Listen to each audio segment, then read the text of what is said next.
My name is Mark Asanovich, 14-year NFL strength and conditioning coach and one of the designers of the head and neck isolator. As a strength and conditioning coach, my primary role is to protect our players from the rigors of sport. As you know, in 2004, the Centers of Disease Control named concussion at epidemic levels in our country. Also of concern for contact athletes is cervical spine injuries. This is the reason why we developed the head and neck isolator. The head and neck isolator is the only machine designed to not only isolate and develop the cervical muscles of the neck, but also the important capitis muscles of the head. Those are the muscles that actually hold the skull onto the cervical spine. We do this by designing in a range-limiting feature on the machine. Because the neck has a greater range of motion, when we train the neck, it's in the end position. When we want to train the head, we simply put it over into the H, or the head position. One of the outstanding features of the head and neck isolator is the cam profile. The cam serves to accommodate the athlete's strength curve as they lift concentrically. It also adds weight eccentrically when they lower the weight to the starting position. To begin, slide the appropriate weight onto the machine. It is always better at first to start with lighter weight than heavier weight. As you see in this instance, the seat setting is too high because the pad contacts the back of the neck and interferes with the full range of movement. To set the appropriate seat height, the lifter must be aligned so as the pad is centered on the back of the head. Adjust the back pad to stabilize the upper torso.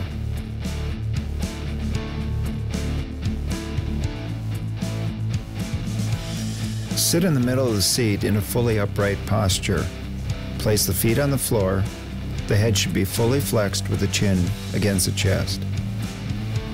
With the back firmly supported against the back pad, the movement is initiated by smoothly rotating the head backward to the fully extended position where the eyes are looking directly overhead. After a momentary pause, the resistance is lowered under control back to the starting position.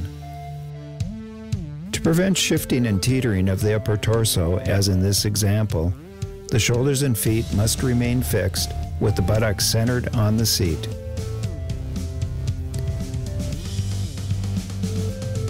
Since the head muscles have a shorter range of motion than the neck muscles, set the movement arm selector to H and lower the range limiter to the HT position. Grip the torso stabilizing handles to fixate the back muscles and to better isolate the head muscles. Initiate the movement by smoothly pressing the back of the head against the pad by rotating the head backwards, while simultaneously tilting the chin upwards. When the range limiter stops movement at 25 degrees of extension, briefly push into the pad to facilitate a maximal muscle contraction. Avoid slamming down out of the starting position and ricocheting off the back position, as seen in this example.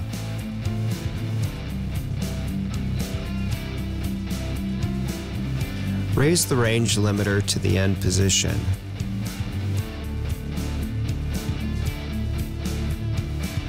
Then, adjust the movement arm selector back to the end position.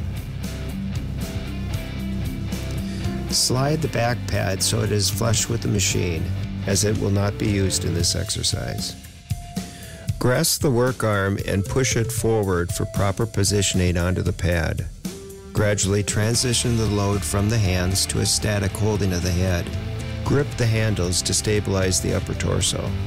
Smoothly and deliberately tuck the chin downwards in a rotary fashion to where the chin touches the chest. To exit the exercise, grasp the work arm, remove your face from the pad, slide your head to the side, and lower the work arm to its resting position.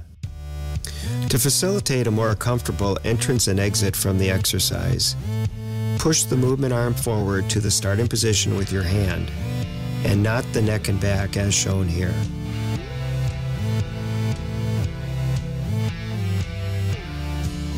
Lower the range limiter to the HN position.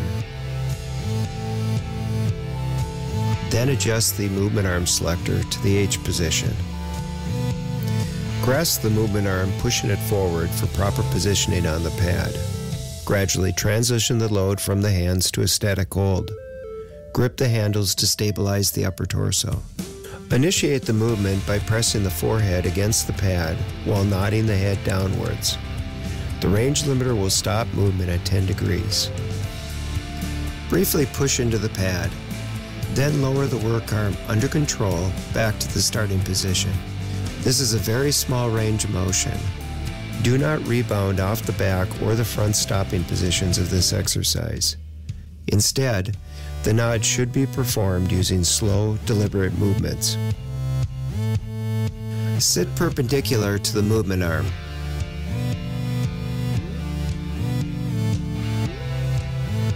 Grip the handle on the opposite side of movement to stabilize the upper torso, and grip the bottom of the seat on the side of movement to allow full range of motion.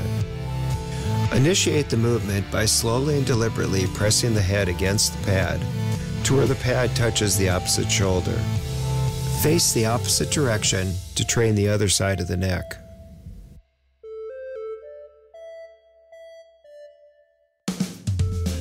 To prevent any rocking or tilting movements, the shoulders and feet must remain fixed and the buttocks must remain centered on the seat.